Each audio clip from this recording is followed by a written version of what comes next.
ایضاح الحال، اس حال اور حقیقت کی وضاحت کی خاطر نقدم اموراً، ہم چند امور کو مقدم کرتے ہیں تاکہ سلطان شاہ اصل مطلب ہمیں جو ہے وہ سمجھ میں آ جائے۔ الاول، پہلا مطلب، الادراک العقلی، بھائی ادراک عقلی ینقسم، تقسیم ہوتا ہے، الی ادراک نظری و ادراک عملی، ایک ادراک نظری ہوتا ہے، دوسرا ادراک عملی ہوتا ہے۔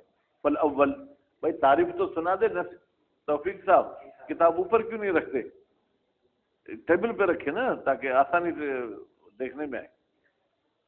فالاول، ادراک نظری، ادراک و ما، ایک ایسا ادراک کرنا ہے، ینبغی ان یعلم، بہتر ہے کہ وہ جانا جائے، کا ادراک العقل، جیسے عقل درک کرتی ہے وجود صانع، کہ وہ بنانے والا ہے، وہ صفاتہ، اور اس بنانے والے کی صفات بھی ہیں ان کو بھی جاننا چاہیے، وہ افعالہ، اور بنانے والا کیا کام کرتا ہے اس کو بھی جاننا چاہیے، وہ غیر ذالک، اور اس کے علاوہ دوسری چیزیں ہیں۔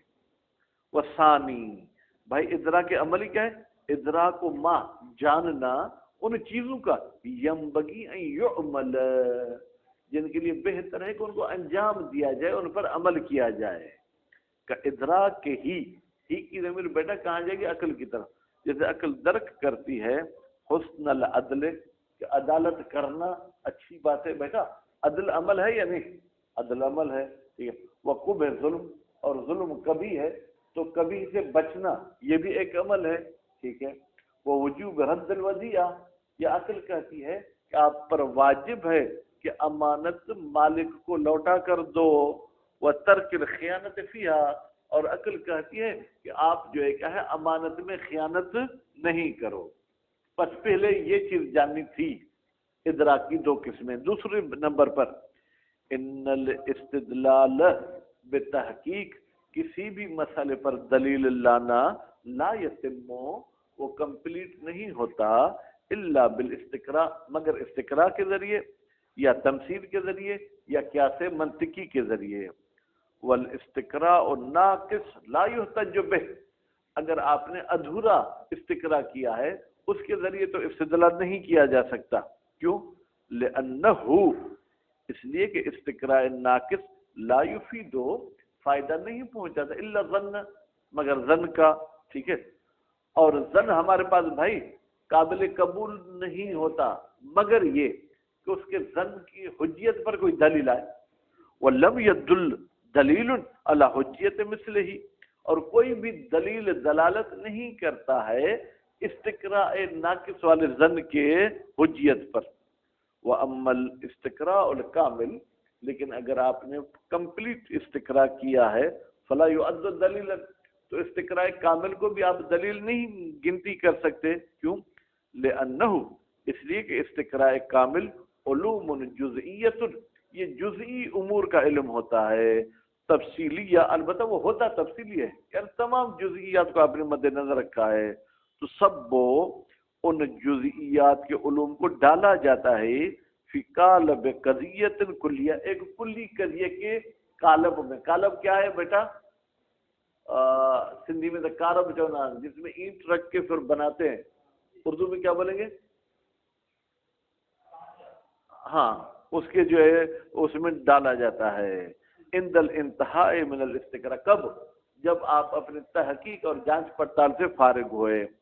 دون ان یکون ہناک معلوم، بھائی استقراء میں ایسا نہیں ہے کہ ایک چیز آپ کے معلوم ہو، یستدل بہ علی المجہول، آپ اس معلوم کے ذریعے مجہول پر کوئی استدلال کر سکتے ہیں۔ دیکھیں، العالم متغیر، یہ سب کو معلوم تھا، وکل متغیر حادث، یہ سب کو معلوم نہیں تھا، تو پھر ہم نے پہلے والے مقدمے سے دوسرے والے مقدمے کو ثابت کیا، پھر نتیجہ نکالا۔ عبارت اخرى، بھائی دوسرے لفظوں میں ہم یوں کہیں، یصل المستقرئ، تحقیق کرنے والا پہنچتا ہے الی النتیجۃ، نتیجے تک، فی ضمن الاستقراء، استقراء کے درمیان یا استقراء کے بعد، وعند الانتہاء، اور جب استقراء سے فارغ ہوتا ہے، من دون ان یکون ہناک استدلال، بھائی استقراء میں نہ کوئی صغرا ہوتی ہے نہ کوئی کبرا ہوتی ہے، استدلال ہوتا ہی نہیں ہے، بس آپ ایک نتیجے تک پہنچ گئے۔ وہ اما تمثیل، بھائی تمثیل کیا ہوتی ہے؟ فہو عبارت عن القیاس الاصولی، تمثیل وہی ہے جس کو اصول والا قیاس کہتے ہیں. الذی لا نقول به، یہ قیاس اصولی ایسا ہے کہ لا نقول شیعہ، ہم شیعہ اس کے قائل نہیں ہیں، جس کے بارے میں ہم یہ کہتے ہیں اول من قاس وهو ابلیس، سب سے پہلے جس نے قیاس کیا تھا وہ کون تھا بیٹا؟ وہ ابلیس تھا. فتعین ان تکون الحجت هي القیاس المنطقی، بس معین ہو گیا کہ وہ چیز جو دلیل بن سکتی ہے بیٹا وہ قیاس منطقی ہے. وهو على اقسام ثلاثہ، بیٹا یہ قیاس منطقی کی کتنی قسمیں ہیں؟ 3. پہلی قسم ان تکون الصغرى والکبریٰ شرعیتین، صغرا اور کبریٰ دونوں کیا ہوں؟ شرعی ہوں. وہذا ما یسمى بالدلیل الشرعی، اس کا نام کیا رکھا گیا ہے بیٹا؟ دلیل شرعی. مثلا آپ کہتے ہیں کہ بھائی نماز واجب ہے، بھائی دلیل تو ہونا چاہیے نا. آپ کہیں گے اس کا امر قرآن میں آیا ہے اور ہر امر وجوب پر دلالت کرتا ہے، نتیجے میں نماز واجب ہے. صغرا کبریٰ دونوں شرعی. ان تکون کلتاہما عقلیتین، ہما کی ضمیر کہاں جائے گی؟ بھائی دونوں مقدمے صغرا کبریٰ دونوں عقلی ہوں. کا ادراک العقل، جیسے عقل درک کرتی ہے حسن العدل، عدل اچھی بات ہے یہ صغرا. پھر عقل حکم کرتی ہے بالملازمت، بھائی لازمہ پایا جاتا ہے، ملازمہ پایا جاتا ہے بین حسن ہی عقل و وجوب شرعن. یہ بھی عقل نے فیصلہ کیا کہ جو عقل کو اچھی لگتی ہے شریعت بھی اس کو اچھا سمجھتی ہے، یہ کبریٰ ہو گیا. وہذا ما یعبر عنہ بالمستقلات العقلیہ، یہ دوسری صورت کا بیٹا نام رکھا جاتا ہے مستقلات عقلیہ، یا اس کا نام آپ یہ رکھیں التحسین والتقبیح العقلیین، یعنی وہ چیز جس کو عقل اچھا سمجھتا ہے، وہ چیز جس کو عقل برا سمجھتا ہے. 3 ان تکون الصغرى شرعیہ والکبریٰ عقلیہ، صغرا کیا ہوگی؟ شرعی، کبریٰ کیا ہوگی؟ عقلی.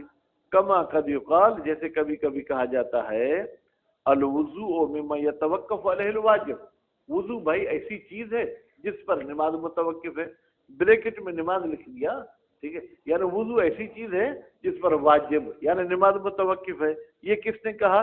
شریعت نے. وہذہ مقدمۃ شرعیہ، یہ شرعی مقدمہ ہے. وکل ما یتوقف علیہ الواجب فهو واجب عقلا، یہ پھر عقل کا مقدمہ ہے. ہر وہ چیز جس پر کوئی واجب و متوقف ہے عقل کہتی ہے تو اس کو انجام دینا ضروری ہے. وہذہ مقدمۃ عقلیہ فینتج، بس یہ نتیجہ نکالا جائے گا فالوضوء واجب عقلا، تو وضو عقلا جو کیا ہے؟ واجب ہے. وہذا ما یعبر عنہ بغیر المستقلات العقلیہ، اس تیسری صورت کا بیٹا نام کیا ہے؟ غیر مستقلات عقلیہ. یہ تیسری چیز بھی قیاس منطقی کا حصہ ہے، نام تبدیل ہو جائے گا. جیسے ایک ہی باپ کے 3 بیٹے ہوں، ہر بیٹے کا نام الگ الگ ہے. نام یعلم وجوب الوضوء شرعا، تو پھر کیا شرعی طریقے سے وضو واجب نہیں ہے؟ سلطان شاہ آپ نے تو کہا عقلی طور پہ واجب، ہم کہیں گے شرعی طور پر بھی واجب ہو جائے گا، وہ بھی عقل کی وجہ سے. عقل کہتے ہیں کل ما حکم بہ العقل حکم بہ الشرع، ہر وہ چیز اس کا عقل حکم کرتی ہے شریعت بھی اس کا حکم کرتی ہے. عقل نے کہا وضو واجب ہے تو گویا کہ شریعت نے بھی کہہ دیا کہ وضو کیا ہے؟ واجب ہے. بالملازمت بین حکم العقل و شرع، بھائی عقل اور شریعت کے حکم کے درمیان ملازمہ ہے. الثالث، تیسری وہ چیز جو جاننی چاہیے، عرف دلیل العقلی، دلیل عقلی کی تعریف کی گئی ہے بأنہ، بتحقیق یہ دلیل عقلی حکم ایک ایسا حکم ہے، ٹھیک ہے، یتوسل بہ، پہنچا جاتا ہے اس دلیل عقلی کے ذریعے الی حکم شرعی، حکم شرعی تک. مثلا اذا حکم العقل، حکم لگاتی ہے عقل بأن الاتیان بالمامور بہ، بتحقیق کے مامور بہ کو انجام دینا، علامہ ان شرائط مطابق ہوا وہ مامور بہ علیہ ان شرائط پر ہے، یعنی جیسے شرائط بیان کی گئی ہیں عقل حکم لگا دیا کس کا؟ موجب لحصول الامتثال، اگر آپ نے اس کو انجام دیا تو یہ سبب بنتا ہے کہ آپ نے اطاعت کر دی، ٹھیک ہے. اور اس کے بعد یستدل بہ، پھر جب امتثال ہو گیا تو مشاہد اس کے ذریعے آپ استدلال کرتے ہیں علی انہ فی الشرع ایضا کذالک، بھائی جب عقل کہتی ہے کہ آپ نے اطاعت کر دی تو شریعت بھی کہتی ہے کہ آپ نے اطاعت کر دی. فَيَتَرَتَّبُ پس اطاعت کرنے کا نتیجہ کیا ہوگا؟ فَيَتَرَتَّبُ عَلَى الْإِمْتِثَالِ براءۃ ذمت آپ بری ذمہ ہو گئے عن العادت اس کام کو ڈبل بھی انجام دینے کی ضرورت نہیں ہے وقت کے اندر والقضاء وقت گزرنے کے بعد اس کو قضا کی بھی ضرورت نہیں ہے.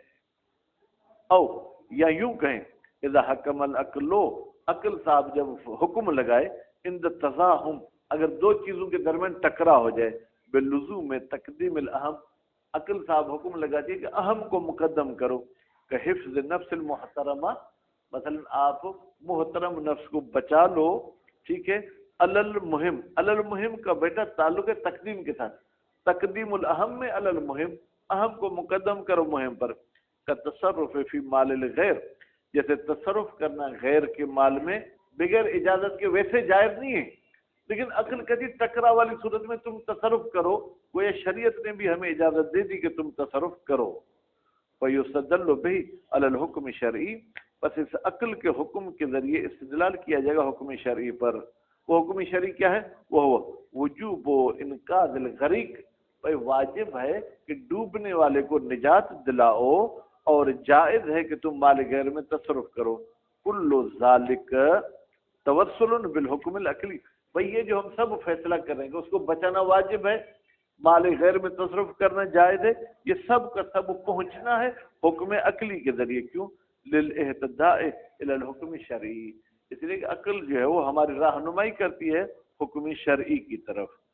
اذا عرفت ذلك جب یہ تینوں مقدمے آپ نے پہچان لیے فیقع البحث فی حجیت العقل فی مقامین تو ہمارے بحث جو ہے حجیت عقل کے بارے میں دو مقام پر واقع ہوگی انشاءاللہ دونوں کل پڑھیں گے. صلی اللہ علیہ وسلم.